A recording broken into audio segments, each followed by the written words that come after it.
धर्म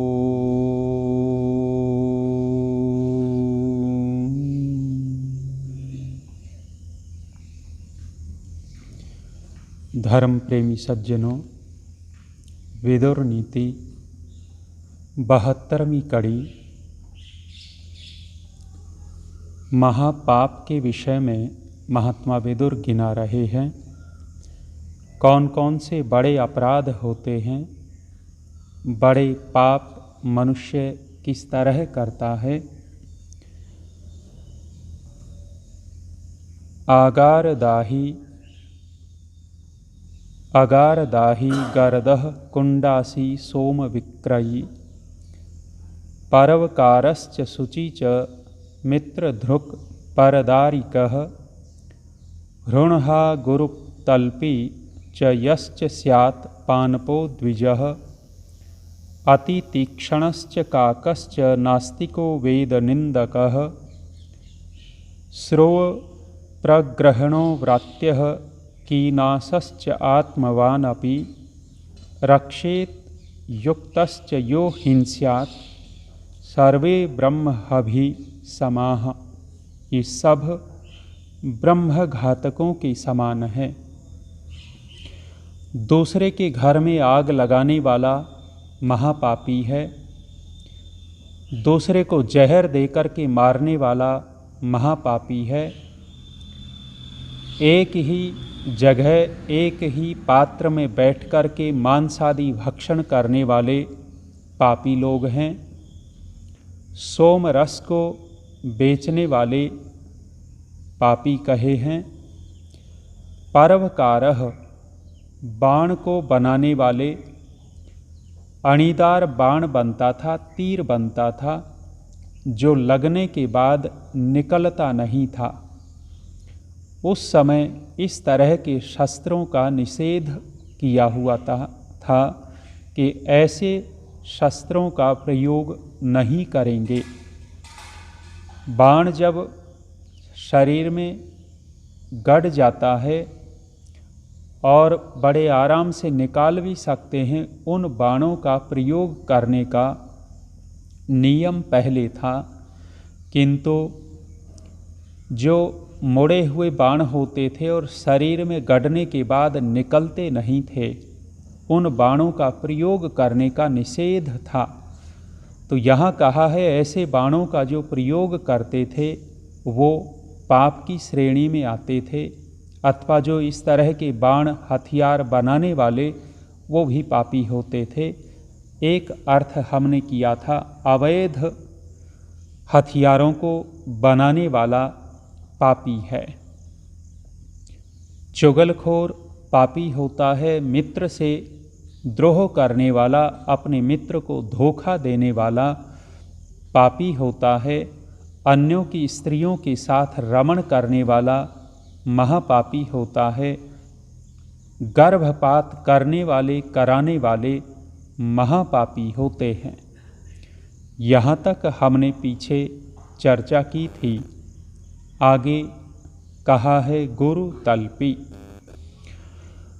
गुरुतल्पी का तात्पर्य ये है कि जब गुरुकुलों में पढ़ते थे और आचार्य गुरु गृहस्थी होता था, उनका परिवार, उनका निवास स्थान गुरुकुल में ही होता था। तो यहाँ कहा है कि जो शिष्य गुरुकुल में पढ़ते पढ़ते गुरु पत्नी से संपर्क कर लेते थे और गुरु पत्नी से दुराचार कर लेते थे, तो उसको कहा है वो महापापी होता है। यदि गुरु पत्नी के साथ कोई कुचेष्टा करता है, दुराचार आदि कर्म करता है, तो जैसे माँ के साथ दुराचार किया हो। गुरु पत्नी को माँ के तुल्य माना गया है शास्त्रों के अंदर, और उसको माँ की तरह ही व्यवहार करना होता है। लेकिन कई बार व्यक्ति अपने दुर्व्यसनों के कारण, कुसंस्कारों के कारण, अपनी घोर अविद्या के कारण गुरु पत्नी के साथ दुराचार करता है, तो शास्त्र इस चीज़ को महापाप कहते हैं। ऐसे लोग बहुत गहरे अंधकार में जाया करते हैं। और कहा पानपः, पानपः द्विजः, कहा कि जो द्विज होकर के, विद्वान होकर के, समझदार होकर के शराब पीना है, शराब पीना भी विदुर जी की दृष्टि में महापाप है। और यहाँ द्विज शब्द दिया है तो द्विज का यहाँ अर्थ किया है ब्राह्मण। कोई ब्राह्मण होकर के शराब पीता है तो उसको सबसे ज़्यादा पाप लगता है। क्षत्रिय होकर के शराब पीता है तो ब्राह्मण से थोड़ा कम पाप लगता है। और यदि हम श्रृंखला में देखें, वैश्य को और कम और शूद्र को और कम। पाप तो पाप ही है, कम की इस दृष्टि से हम तुलना कर रहे हैं कि जो जितना बुद्धिमान होकर के, समझदार होकर के पाप करता है उसको अधिक दंड मिलता है, और जो नासमझ है वो गलती करता है, दंड तो उसको भी मिलना है, लेकिन जो समझदार होता है उसकी अपेक्षा कम दंड मिलता है। यदि दंड की व्यवस्था देखें, महर्षि मनु ने दंड की व्यवस्था की है और उस दंड की व्यवस्था को महर्षि दयानंद जी ने सत्यार्थ प्रकाश के 6ठे समोल्लास में दिया है। वहाँ इन चारों वर्णों की बात कर रहे हैं। कह रहे हैं कि यदि ब्राह्मण वही गलती करे जो गलती क्षत्रिय, वैश्य और शूद्र ने की है, तो ब्राह्मण को 1000 गुना दंड होना चाहिए। 1000 गुना दंड होना चाहिए। यदि क्षत्रिय को दंड देना पड़े तो ब्राह्मण से 1 हिस्सा काट करके दंड दें, अर्थात 1000 गुना वहाँ दंड दिया जा रहा है तो 3 हिस्से दंड क्षत्रिय को मिलेगा। और यही अपराध यदि वैश्य कर देवे तो 2 हिस्से दंड मिलेगा, अर्थात वहाँ 1000 गुना था, यहाँ वैश्य के लिए 500 गुना दंड हो गया। और यदि वही अपराध कोई शूद्र कर देवे तो उसको और कम दंड कर दिया, 1 हिस्सा दंड मिलेगा। ऐसा क्यों? ऐसा इसलिए कि जो जितना बुद्धिमान होकर के अपराध करता है वो उतना ही ज़्यादा दंड का भागी हो जाता है, उसको उतना ही बड़ा दंड देना चाहिए। आज वर्तमान की दंड व्यवस्था तो विपरीत ही है। गरीब आदमी को, साधारण आदमी को, नासमझ आदमी को ज़्यादा सताया जाता है, ज़्यादा दंड दे दिया जाता है, और जो अपने आप को बड़े बड़े मानते हैं उनको छोड़ दिया जाता है। ये न्याय प्रणाली नहीं है। तो यहाँ कहा है जो ब्राह्मण होकर के, बुद्धिमान होकर के शराब पीता है उसके लिए ये महापाप है। आगे कहा अति तीक्ष्ण। अति तीक्ष्ण का तात्पर्य है कठोर बोलना, तीखा बोलना, महाक्रोधी होना, ये भी बहुत बड़ा पाप है।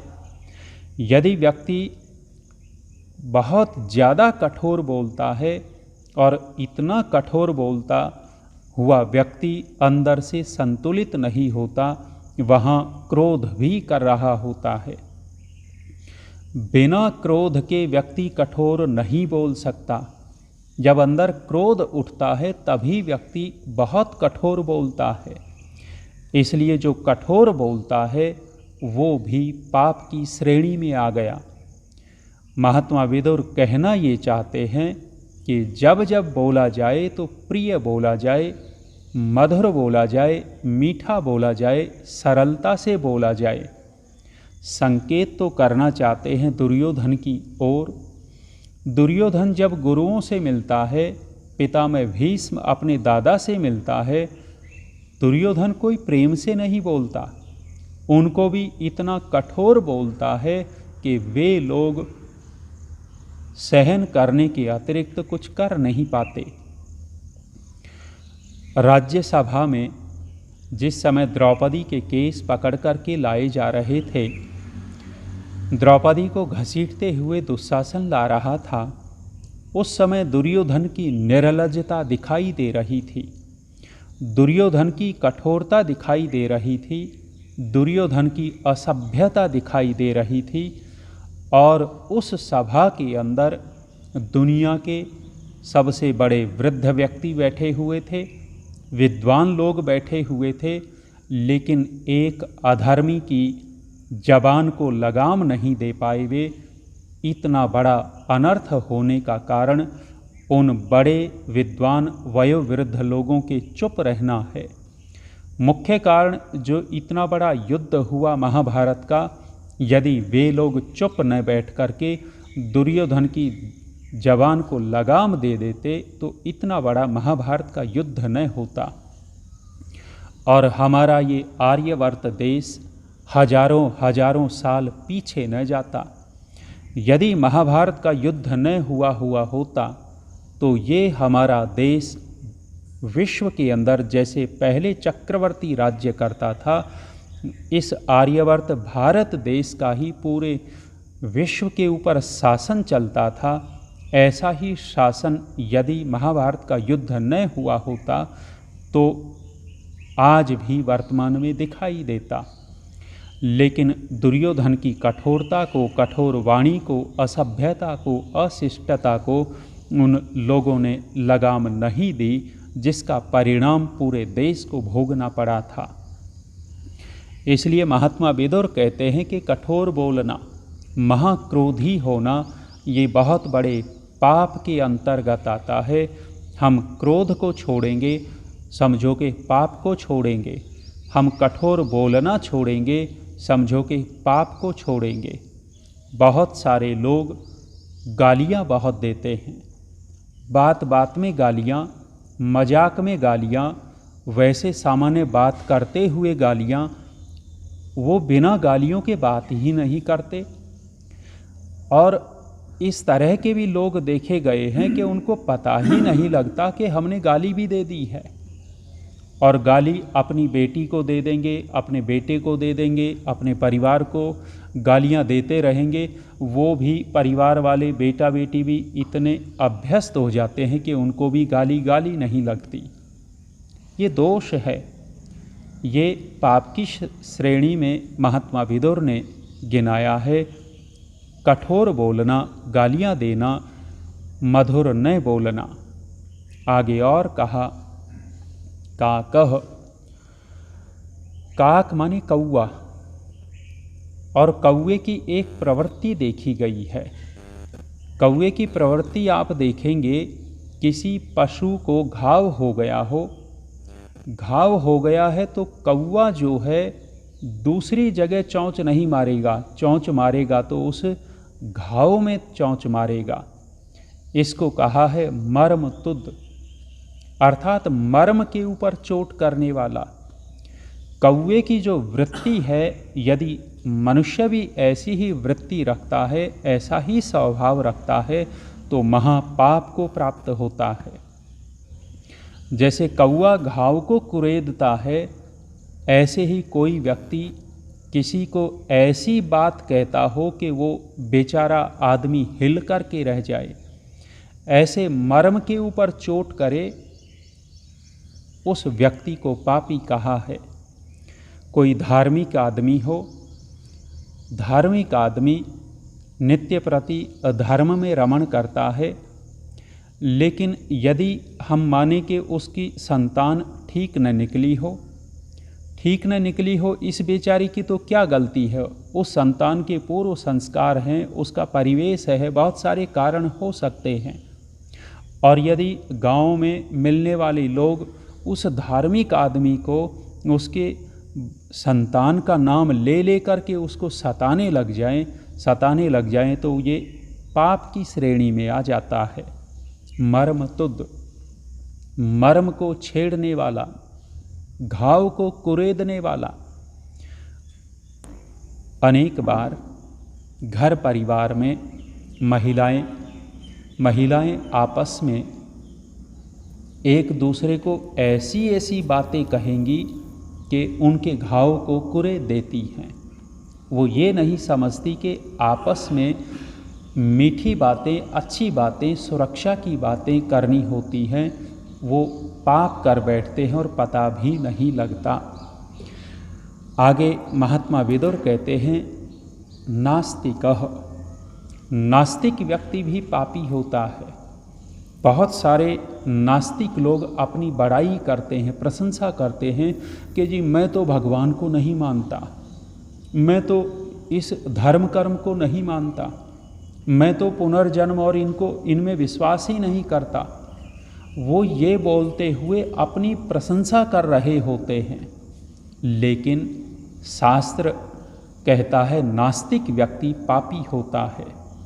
जब व्यक्ति धर्म कर्म को ही नहीं मानता तो करेगा क्या, किसको मानता है?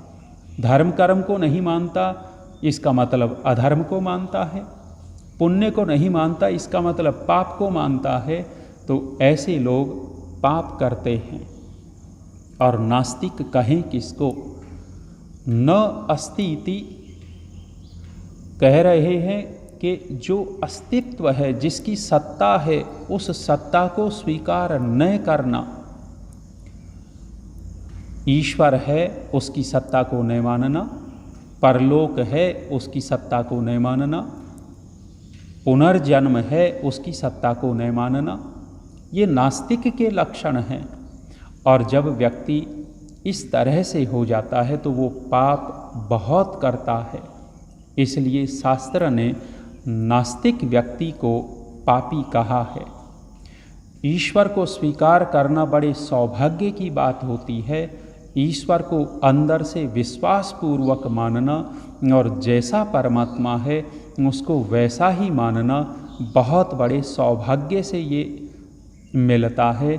ऐसे ही धर्म के स्वरूप को समझना, मानना, जानना ये सौभाग्य से मिलता है। ऐसे ही पुनर्जन्म आदि को मानना, विश्वास करना, सिद्धांत को देखना और उसको पूरी तरह से वैज्ञानिक रूप से समझना सौभाग्य से होता है। अन्यथा मुस्लिम लोग पुनर्जन्म को नहीं मानते, ईसाई लोग पुनर्जन्म को नहीं मानते और बहुत सारे लोग हैं पुनर्जन्म को नहीं मानते। जब पुनर्जन्म को नहीं मानते तो ये कितने बड़े बड़े पाप करते हैं। ये अपनी माँ बहन को नहीं छोड़ते, ये अड़ोसी पड़ोसी को नहीं छोड़ते, इनमें कोई देशभक्ति का लेना देना नहीं होता। सारे के सारे विपरीत कर्म करने लग जाता है जब व्यक्ति नास्तिक होता है। इसलिए विदुर जी की दृष्टि में नास्तिक व्यक्ति भी पापी है। आगे फिर चर्चा करेंगे। विराम।